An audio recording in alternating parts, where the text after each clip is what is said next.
Pas kecil, gue dikasih tahu sama ortu, lu tahu nggak kalau nggak pernah disunat, tinggi badan lu bakalan gitu-gitu aja. Hah? Emang versi kecil gue itu gampang banget percaya sama siapa aja. Sampai-sampai gue bingung, mana yang fakta, mana yang hoax. Gara-gara stat IQ gue itu setara sama kapibara, nggak bisa bedain ini bahaya atau ini temen ya. Bahkan gue baru sadar, gue itu dibohongin 40% dari keluarga sendiri, 40% dari teman, 20% dari orang lain dan film. Contohnya bohongan ortu gue. Sering banget kasih tahu gue, kalau lu itu ganteng banget pas habis potong rambut cepak militer. Gue percaya aja lagi sama kata-kata mutiara orang tua gue dari SD kelas 1 sampai SMP kelas 3. Waktu gue udah SMK, stat IQ gue naik drastis. Dari situ gue baru sadar, ternyata dibego-begoin sama orang tua biar numbuh rambutnya lebih lama, plus lebih irit uang. Gue ngerti sih kenapa ortu gue ngelakuin hal ginian, karena dompet gue lagi tipis. Tapi harus banget dibegoin sampai 9 tahun lebih. Belum lagi bohongin proses sunat. 1 hari sebelum disunat, gue tanya papa, "Pah, sunat kan itu sakit banget. Buat apaan sih?" "Gak bakalan sakit. Paling sakitnya cuman kayak digigit semut. Plus badan kamu nanti bakal makin tinggi." Dengan muka papa gue santai dan gak ada salahnya gitu, gue percaya aja. Setelah 1 hari, gue datang ke rumah sakit. Terus gue tanya hal yang sama ke dokter. "Dok, gue dengar sunat itu sakit. Bener gak sih?" "Iya, sakit. Tapi sakitnya itu cuman kayak lagi disengat lebah." Jadinya, ya udah gue percaya aja. Lakuin dah tuh sunatnya dengan penuh kebanggaan. Karena gue 1 tahap lebih dewasa daripada teman-teman gue. Ternyata gak ada mirip sakitnya kayak digigit semut atau lebah. Rasanya itu burung gue kena lightsaber Star Wars. Dan ada bau gosongnya juga lagi. Gue langsung natapin muka papa. Gue percaya sama lo. Habis itu muka papa santai aja, gak ada salah sama sekali. Itulah kenapa gue belajar 2 hal di sini. Pertama, gue gak boleh selalu percaya sama kata-kata orang tua. Kedua, gue baru sadar ketika cari tahu sunat gak bikin badan tinggi, cuman bikin burungnya makin sehat. Sampai sekarang gue masih dibego-begoin ya. Terus gue juga pernah kena bohong sama temen yang namanya Yoda. Dia pernah kasih tahu gue cara terima kasih yang benar itu gimana. Pertama, pasang muka seneng. Kedua, bilang terima kasih. Ketiga, pasang jari tengah lu. Karena IQ gue masih setara kapibara, gue terima itu sebagai fakta. Besoknya, gue ketemu Pak Sapam yang sering bantuin gue nyembrangin jalan besar. Lalu gue bilang terima kasih Pak. Muka satpamnya kaget sendiri. Dan gue gak ngerti kenapa dia kaget gitu. Mungkin dia kaget aja, baru pertama kali anak kecil bilang terima kasih ke dia. Lalu gue jalan aja ke sekolah dengan penuh rasa seneng dan terpenuhi. Pas udah nyampe depan kelas, setiap murid kan harus salaman dulu sama guru, baru masuk ke kelas. Gue salam gurunya, plus bilang terima kasih. Langsung diocehin 1000 kata di tempat. Untungnya nih ya sikap gue gak dikurangin. Emang ada satu peribahasa, buat apa musuh kalau punya temen kayak gini? Sama orang tua gue itu suka bohongin anaknya sendiri. Tapi gue bersyukur ya, bohongannya itu bisa bikin gue tumbuh lebih dewasa. Dulu gue itu gak bisa makan obat pahit. Tapi dengan bumbu mutiara orang tua gue, obatnya manis kok, gak pahit. Gue minum aja deh, terus gue lepehin. Dan orang tua gue tuh spam tuh omongan sampai gue bisa minum nih obat. Kalau kata-kata orang tua gue, berbohong itu adalah salah satu cara didikin anak yang bener. Walaupun itu burung gue kena sunat, tapi ada hasilnya, gue jadi lebih sehat. Habis itu di keluarga gue ada yang ngelakuin hal yang sama ke gue. Bahkan itu buat kepentingan dia sendiri. Sifat orang itu manipulatif, plus ngeselin.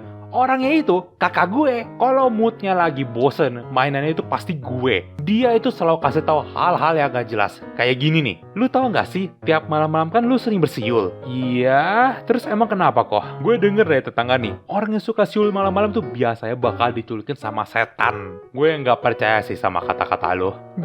Lu gak percaya? Buktinya si Dahlan tetangga kita yang suka bersiul itu, emang apa hubungannya sama dia? Selama 3 hari ini lu pernah lihat dia gak? Dan habis itu gue percaya aja sama kata-kata racun dia. Karena ada buktinya.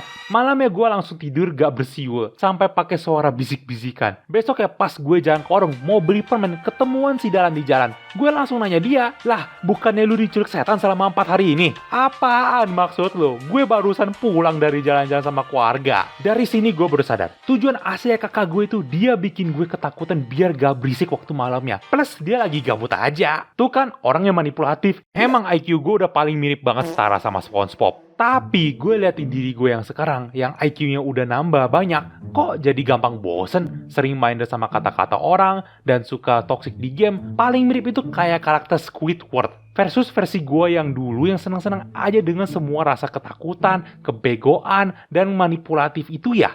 Mungkin jawabannya jadi anak kecil otaknya nggak ada beban, tapi pas dewasa semuanya jadi beban. Tetapi ada salah satu dari pengalaman kecil gue itu, liatin dunia dari yang berwarna jadi hitam dan putih. Ini semua salahnya karena ada satu game yang namanya Truth Order, atau nama lainnya Jujur atau Tantangan. Nah, mulai dari sini ceritanya, waktu istirahat gue ke kantin bareng-bareng sama temen si Yoda dan si Ciplak. Lalu mesen makanan yang biasa gue beli, soto plus nasi. Temen gue ada yang bawa bekal sendiri, dan ada yang beli di kantin. Terus pas kita makan-makan, itu lagi ngomongin tentang cinta.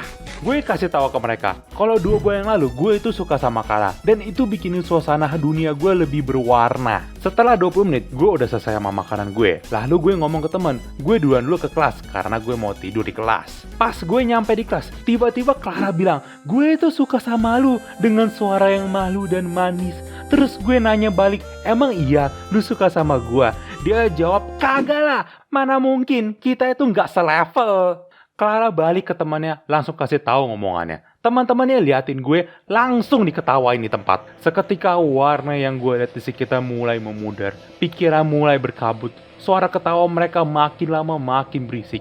Di saat itu gue hampir pengen nangis, tapi gue tahan itu tangisannya. Sampai pulang ke rumah gue ketemu kasur langsung nangis. Di bantal sampai bantal basah kuyuk. Setelah 7 hari, warna dunia masih hitam dan putih. Tapi guenya sudah mulai terbiasa melihat hal ginian. Si Yoda dan si Ciplak kasihan liatin kondisi gue. Jadi mereka kasih saran buat balas dendam ke si Clara. Pas gue dengerin sarannya, warna dunia gue mulai membalik sedikit. Jadi gue ikutan dah. Rencana balas dendamnya itu kita harus bikin HP Clara kena sita. Sekolahan gue ada peraturan yang gak boleh bawa HP. Misi pertama kita cari jadwal mata pelajaran yang diajarin sama guru killer. Kedua, cari tahu gimana teleponin HP Clara dari luar kelas. Ketiga, cari tahu nomor teleponnya Clara. Keempat, bikinin suara HP berdering pas ngajarin.